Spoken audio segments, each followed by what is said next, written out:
Hi guys, just wanted to do a little video about the start of a new army project I'm doing for 2023.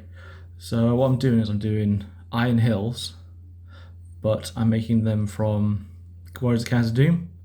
There's a number of reasons for this. The main reason is they have the outproduction Dane, and they also have Muir and Dra, which obviously they're more in that style of the Khazad-dûm kind of style, so they fit, this will obviously fit that quite well.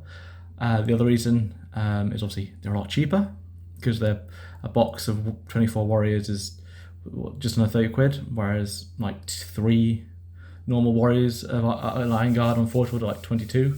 So it's a huge saving. And obviously the plastic, I like working with plastic. And generally I really like the Khazad-dûm aesthetic. I think it really works really well. So yeah, it works really well for me. And actually I find them really simple conversions really. So if you sort of look through here, you'll notice I've got a few spearmen already with shields. This dude, let's have a quick chat about him. So that's Captain. He just converted up with a nice cloak, bit of fur, and a bit of a plume on his helmet. And obviously he's got his war spear and his shield. So yeah, so we've got a few dudes with spears, and the spears are just brass rod. I think it's 0.8mm, but you could use like 1mm if you want. But yeah, basically I've kind of crushed the tip of it with a pair of pliers, and then just sort of shaved that into a bit of a point. Hopefully once painted up they look really nice. I'm just quite happy with the way they've come out. I know obviously some people will be like, oh, well, not very big heads. Well, actually, if you look at historically in our world, spearheads aren't necessarily that massive. Tolkien takes a lot from sort of from our history, and there's kind of there's all kind of that idea that it's almost an alternate history to our timeline. So I think that's a very good justification for that sort of reasoning. So the other weapons is mattocks, and these are really simple conversions. I've just cut the axe heads down to one side and trim them down a little bit, and then with a little bit of plastic card I make an adze blade. So anybody who has ever used a mattock, probably archaeologists like me will know that a mattock has an adze blade, which is one of the things that really bothers me about the current Iron Hills. I know it's one of those weird niggles, but the weapons they've got are axes with hammers on the back, so they're pole hammers or war axes. They're not actually mattocks, because a mattock needs that adze head, and commonly the reverse will be an axe blade or a spike. But to be honest, I know one of Thorin's company has a mattock with a hammer on the back, and that's perfectly fine with me. That makes a lot of sense, really. An adze blade for digging, and then he's got a hammer for hammering things in, whatever. So yeah, so I'm quite happy with that. And then obviously crossbows. I've left the arrows. I know they're quite long, and the crossbows are made quite short, but they're really simple. Again, just a little bit of plastic card, and a little bit of brass rod in. But I'm quite pleased with the effect again. And here's a second crossbow man. He's got his hanging off his back, and he's got a spear. Because why not? Spears are quite handy. You can support with them. And the thing about crossbowmen is if they move, they can't shoot. So if you're moving your crossbowmen for whatever reason, it makes sense to me to give them a spear so they can stab people as well. And then I have a banner.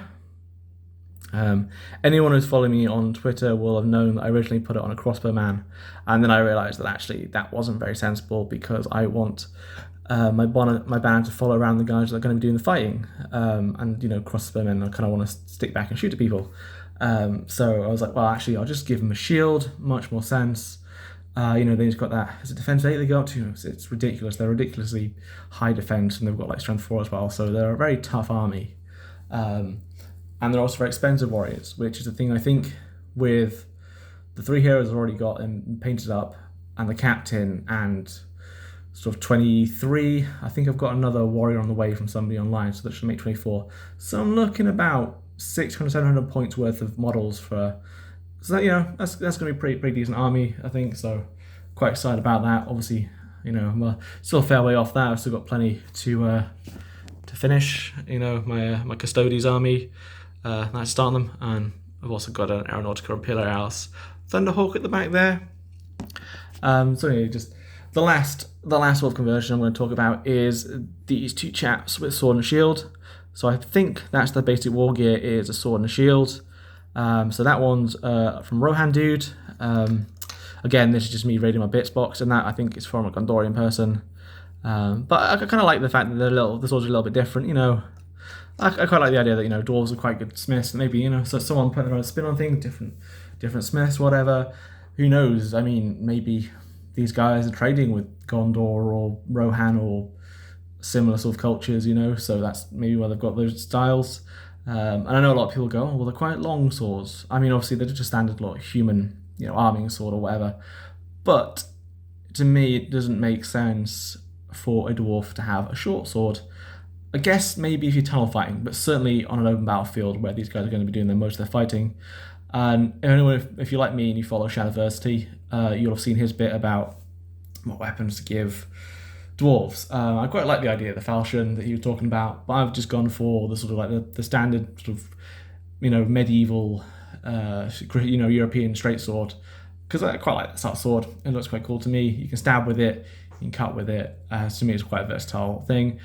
And it makes sense for the dwarves to have a bit of length because they're a bit short, so they've got that reach.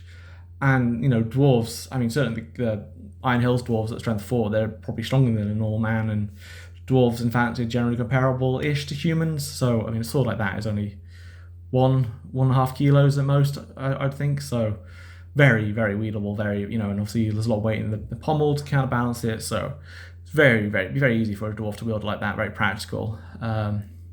But yeah, so that's just a quick little video about that. Thanks for watching, guys, and I'll see you on the next one, where hopefully I've got more of these guys built, or maybe I've even started to get some paint on them, and maybe I've got some more custodies finished. Alright, bye guys.